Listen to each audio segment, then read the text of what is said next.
मंडळी, काही दिवसापूर्वीच प्रसिद्ध मराठी अभिनेत्री मेधा महेश मांजरेकर यांना कॅन्सरचं निदान झाल्याचं कळालं.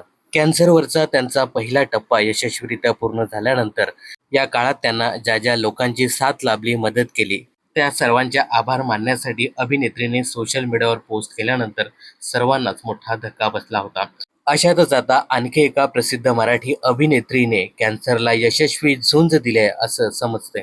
तर ते ज्येष्ठ अभिनेत्री आहेत शुभा गोडबोले. ज्येष्ठ मराठी अभिनेत्री शुभा गोडबोले यांना काही महिन्यांपूर्वीच कॅन्सरचं निदान झालं होतं. कॅन्सरने खचून न जाता या आजाराशी हिमतीने लढायचं त्यांनी ठरवलं. या संदर्भात अभिनेत्रीने काही फोटो शेअर केलेत, ज्यामध्ये किमोथेरपीमुळे त्यांच्या डोक्यावरचे केस गेले. या थेरपीनंतर त्यांच्या डोक्यावरती आलेले केस या संदर्भातील काही फोटोज त्यांनी सोशल मीडियावर शेअर केले आहेत.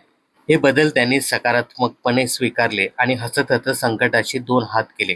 अभिनेत्री शुभा गोडबोले यांच्या कामाबद्दल सांगायचं झालं तर त्यांनी आजवर बऱ्याचशा नाटक, मालिका आणि चित्रपटात काम केले. अगबाई सूनबाई, तुझेच मी गीत गात आहे, जाऊ नको दूर बाबा, दुर्गा, ट्रान्स अफेअर अशा मालिकांमध्ये त्यांनी काम केलं आहे. तर कॅन्सर सारख्या जीवघेण्या आजारातून त्या लवकरात लवकर बऱ्या व्हाव्या हीच सदिच्छा.